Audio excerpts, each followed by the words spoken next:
Hey guys, Jason here with musicsoftwaretraining.com, and I've got an EQ approach that you can take to avoid fighting frequencies.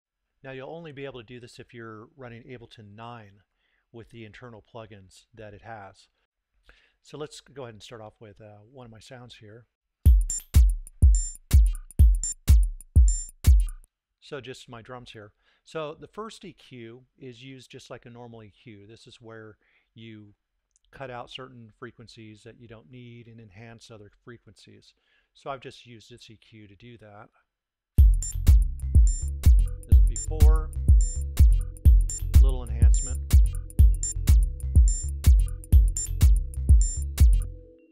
Very subtle, but I overall like the sound of the drums, so I'm going to stick with that. Now I bring over a second EQ.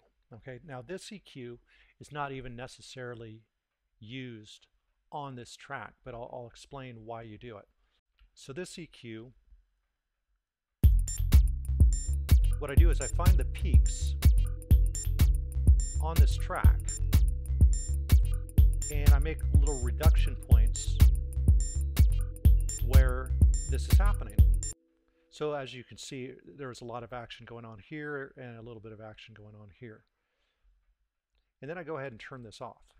The purpose of doing this is if while I'm working on a mix, there's a conflict between my drums and another part.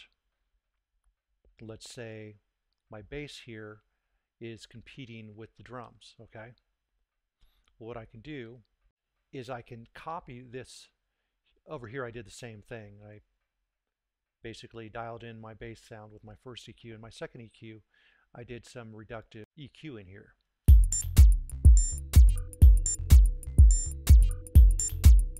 Okay, so these are, the zones or the frequencies that are highlighted most on the bass. So if there's a conflicting part on another track, then we know that if we copy this over, so I'm just going to Command C, copy this, and put it over on my drum track. And the easiest approach is to just double click on another EQ, click on it, and then Command V on top of it. Now we've got this reduction here happening.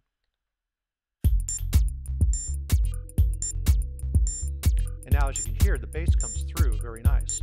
Now of course what I can do is I could lessen how dramatic that is. Turn the gains up a little bit.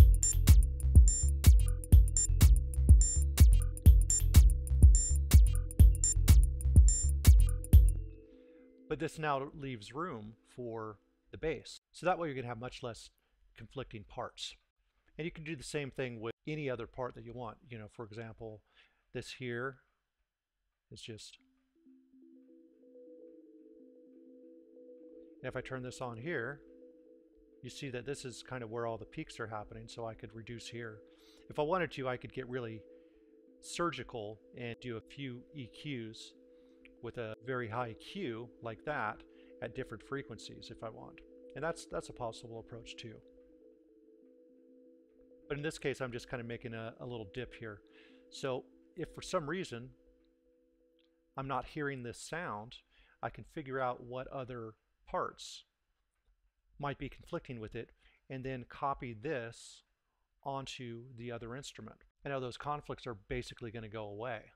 So once you get this onto another track, then you can adjust the gain and adjust the Q to your liking. But this is a great shortcut to be able to see where the frequencies are on each of your tracks and just have this ready to go if there's ever a conflict between two instruments. So I hope this EQ tip helps you in your productions to getting cleaner mixes.